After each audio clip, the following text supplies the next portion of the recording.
अपनी यही बात कहना चाहता हूँ। जी जी, मैं आऊंगा आलोक जी आपके पास। आपने अनिल जी की बात सुनी।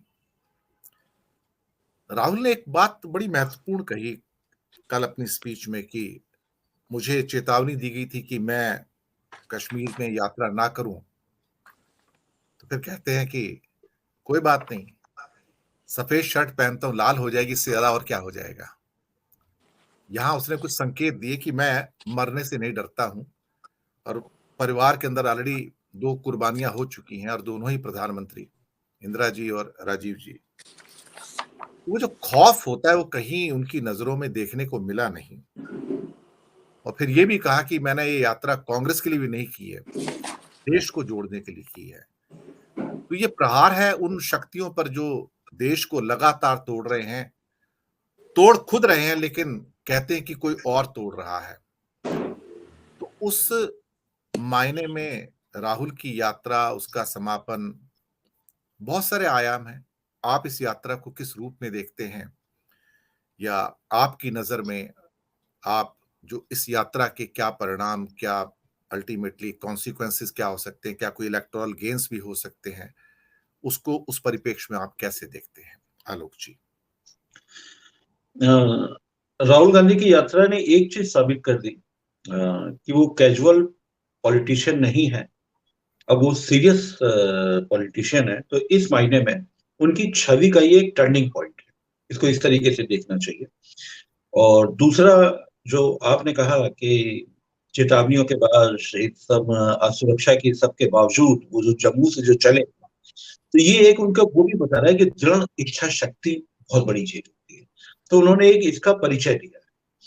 अब इसका परिचय देने के पीछे एक चीज और मैं कहूंगा, इन्होंने तीसरा जो एक सबसे बड़ा जो इस्तेमाल किया, जो इन्होंने दो ही मुझे लगता है जो बातें हैं, जैसे बेरोजगारी और वो सब बुनियादी मुद्दे हैं, और मौजूदा सरकार का उनसे घटता सरोकार, ये तो लगातार वो उठाते चले जा रहे हैं। उन्होंने पूरी यात्रा में दो चीजें जो मैं सबसे प्रमुख देखता हूँ, जो उन्होंने दिल्ली में आकर जो एक मुख्य धारा का मीडिया जिसको बोला जाता है, उसको जो सीधे सीधे जो चुनौती दी थी कि आप हिंदू और मुस्लिम का डिवाइड करते हैं, ये एक सीधा मैसेज था, पूरे आवाम के लिए मैसेज था। और ये एक ऐसा मैसेज था कि मेन स्ट्रीम मीडिया चाह के भी उसको झुठला नहीं पाया, चाह के भी उसको दबा नहीं पाया। वो मैसेज बहुत स्ट्रॉन्ग मैसेज गया है, और उसी मैसेज को ये आगे लेते गए हैं। उसी मैसेज की एक अंतिम परिणति जो इन्होंने यहाँ पर करी, जो कश्मीर में हुई है, उसमें भी दो चीजें बहुत साफ है। जो उन्होंने ये कह दिया कि सांप्रदायिकता बहुत बड़ी चीज होती है, दृढ़ इच्छा शक्ति मैंने बताया। दृढ़ इच्छा शक्ति में आप ये मानिए कि आदमी का बेखौफ होना भी है, टी शर्ट लाल हो जाए, मैं नहीं डरूंगा। एक अदम्य उनकी शारीरिक क्षमता का भी है। एक नेता ने तो बताते थे कि वो टेप से नापने पे इतना होता था, इन्होंने बिना टेप नापे और बिना कुछ बताए ये चीज साबित कर दी कि शारीरिक क्षमता के मामले में भी वो कमजोर नहीं है। एक चीज और, जब आदमी बड़ा नेता बनता है ना, जब आदमी स्टेट्समैन की तरफ जब आदमी बढ़ने लगता है, तो कुछ वो स्वीकार भी करता है। वो स्वीकार उनका वो भी आया था कि जैसे उनको कुछ दिन चलने के बाद उनके घुटने में दर्द हो गया, ये भी एक स्वीकार था। एक स्वीकारोक्ति वो भी थी कि जब मैं वहां से आ रहा था तो मैं एक बार थोड़ा सा सोचा, फिर मेरे को लगा कि नहीं, ये तो मेरा अपना ही घर है। तो ये जो फीलिंग्स होती है, ये लोगों को कनेक्ट करने की है। अगर इसको हम विशुद्ध तौर पर, अगर मार्केटिंग टूल के तौर पर भी अगर देखें, तो ये एक ऑडियंस को कनेक्ट करने की एक ही कड़ियां थी है। वो कड़ियां इनकी लगातार दिखाई दी।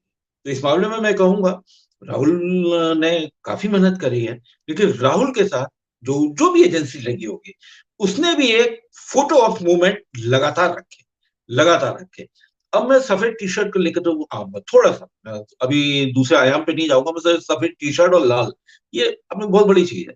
मैं कहूंगा सफेद टी शर्ट को ही निशाना बनाया गया था। अगर आप याद करिए, इतनी महंगी टी शर्ट ये सब, और उसी टी शर्ट में उन्होंने एक चुनौती दी। वो चुनौती बड़ी प्रमुख है, वो टी शर्ट पहन के ही चलते रहे, वही पहन के चलते रहे। आप ये देखिए कि भाजपा का जो आईटी सेल है या जो उनके जो लोग हैं, कोई भी इसके बाद इसने आवाज नहीं उठा पाए, टी शर्ट लाल होने पे भी नहीं बोल पाए। ये जरूर बोल रहे हैं कि वहां पे इतनी बढ़िया 370 और ये 35 के बाद में इतनी बढ़िया स्थिति हो गई तभी वो दौरा कर पाए। लेकिन बेचारे वो भी दबे ढके स्वरों में कह रहे हैं, वो जोश नहीं आ रहा है कि किस तरीके से यात्रा का खारिज करने। अब सवाल है कि मैसेज क्या है।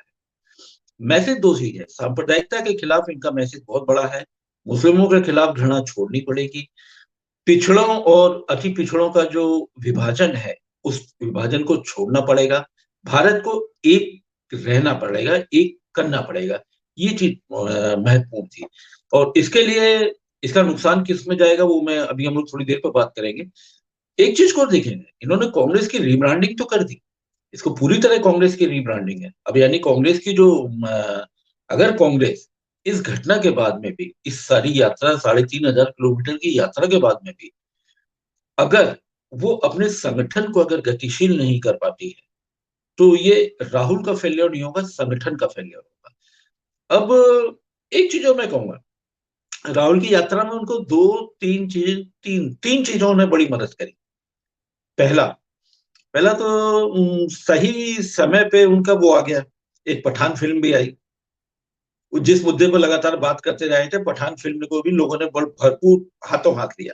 मैं उसमें तो कोई राजनीतिक निहितार्थ नहीं निकालना हूँ, लेकिन मैं एक निकालना हूँ कि कुछ जो एक ऐसे जो एक तो इनका जो एक हार्डकोर तबका होता है जो इनको वोट देगा ही देगा, वो अटल जी के जमाने से देता आ रहा है, उसमें तो कभी कोई कमी है ही नहीं। उसके अलावा बीच का जो एक एमएनसी वाला जो एक होता है, जिसको अमिताभ जी भी कई बार कह चुके हैं कि वो जो है ना, जो मल्टीप्लेक्स कल्चर है, तो जो मल्टीप्लेक्स कल्चर जिसकी ट्रेड में था वो भी खुल के सामने आया है। तो ये भी एक बड़ी चीज है। तीसरा एक बीबीसी की डॉक्यूमेंट्री भी बड़ी टाइमिंग पे आई है। मतलब इस समय कहना चाहिए जाने अनजाने, मैं ये तो नहीं कह सकता ना, मुझे उम्मीद है कि कांग्रेस ने किया होगा, लेकिन बड़ी कायदे से आई है। और तीसरा जो सबसे प्रमुख है, यात्रा के समापन से 3 दिन पहले हिंडनबर्ग, यही बात तो लगातार राहुल शुरू से कहते आ रहे हैं। राहुल को ये फलसफा 4 साल से यही तो दोहराना है कि ये देश क्या कर रही है। ये मोदी सरकार को पहले कहा था सूटेड बूटेड सरकार, अगर आप याद करिए पहले दौर वाली, फिर उसके बाद में लगातार वही कहते थे कि ये तो अंबानी और अडानी के लिए काम कर रही है। हिंडनबर्ग की रिपोर्ट ने समापन के आते आते 30 का समापन और 27 तारीख को जो रिपोर्ट आई है, उस चीज को साबित कर दिया कि ये तो है। मतलब अब राहुल तो ये सच बोले। अच्छा, लोगों ने महसूस भी किया, बेरोजगारी बढ़ी, काम धंधे बंद हो गए, बहुत सारी, सब लोगों का नुकसान हुआ है, केवल कुछ लोगों का फायदा हुआ है, केवल कुछ लोगों का, ये लोग महसूस कर रहे हैं। एक जो नाउम्मीदी भी बढ़ रही है 2014 में, जिस आपने अब जो युवा की बात की थी, 2014 में जिन युवाओं ने, जिन लोगों ने, जिन एमएनसी के लोगों ने, या जिन जो ऑर्गेनाइज सेक्टर में जो काम करते हैं, या अनऑर्गेनाइज सेक्टर के भी जो युवा थे, जो खुल के मोदी के साथ में थे, खुलकर, आज बेचारे परेशान हैं। परीक्षाएं देते हैं, रिजल्ट नहीं आता, और जब रिजल्ट आने की बारी होती है तो लीक हो जाती हैं। उनकी नौकरियों का कोई पता नहीं। रेलवे में इतनी हमारे एक मिनिस्टर साहब ने बताया था कि करोड़ों नौकरियां रेलवे में दी जाएंगी। ये 19 के चुनाव से पहले की बात है। पता नहीं कितने की नियुक्ति हुई है। अब आप 2 करोड़ नियुक्ति का हर साल का नारा देकर अभी आप 75,000 को सर्टिफिकेट दे रहे हैं, और उसमें मेरे ख्याल से शायद विज्ञापन ही पर खर्च कर दिया गया होगा लाखों करोड़ों रुपए। तो इन सब जो नाउम्मीद है, ये सारी चीजें भी अब इनको, युवाओं को राहुल गांधी के साथ में जोड़। अब वो जो सेगमेंट है कि इससे आगे क्या होगा, इसको आप चाहे तो मैं सेकंड राउंड में ले सकता हूँ कि भाजपा से कैसे टकराएंगे जी ये बड़ी एक चुनौती है। हाँ, एक मैं बिल्कुल तौर पे कहूंगा, जो मोदी का जो कल्ट है, ठीक है, आज हम कह रहे हैं कि वो राहुल गांधी का कल्ट है, वो मोदी के बराबर में नहीं है। मोदी की लोकप्रियता में गिरावट तो लेकिन आनी है। कब आ जाए अदानी का ये मामला, कहाँ कहाँ तक पहुंच जाए, जब एलआईसी का पैसा डूबेगा, जब लोगों के बोनस घटेंगे, तो तमाम चीजें होंगी। जो पीएनबी का भी इतना इन्वेस्टमेंट है, 7,000 करोड़ पीएनबी ने लगाए हैं। पीएनबी वैसे ही बड़ी मशहूर है, कुछ मोदी को लेकर, कुछ मोदी मतलब नीरव मोदी और इन सबको लेते हुए। लगभग 70 और 80,000 करोड़ के बीच में बैंकों का इन्वेस्टमेंट है, और करीब करीब 38,000 करोड़ रुपए एलआईसी का इन्वेस्टमेंट है। अगर शेयर मार्केट रहता है तो आप ये मान के चलिए कि 1,20,000 करोड़ तो सिर्फ इन्हीं दोनों का ही है। हाँ, एग्जैक्ट फिगर बता रहा हूं मैं आपको। तो ये जो मध्यम वर्ग है, जो मध्यम वर्ग जो शेयर मार्केट में चला गया था अपने जो ब्याज दर कम होने की वजह से, आज वो निराश है, इंक्रीमेंट आ नहीं रहे हैं। तो उसका जो मोहभंग है ना, 2014 में जो पीढ़ी थी, आज वो 2024 की 2023 से 9 साल बड़ी हो चुकी है। 18 साल के 25 साल के थे, वो 34 के हो चुके हैं। उनको कहीं भी कोई रोजी तस्वीर, मतलब कोई गुलाबी तस्वीर उनको कहीं भी नहीं दिख रही है, ना उम्मीद दिख रही है। हिंडनबर्ग ने तो रही सही कसर छोड़ दी है। दिनेश जी, बाकी अगले बार के लिए। जी, मैं अमिताभ जी आपके पास आता हूं, फिर मैं सुनील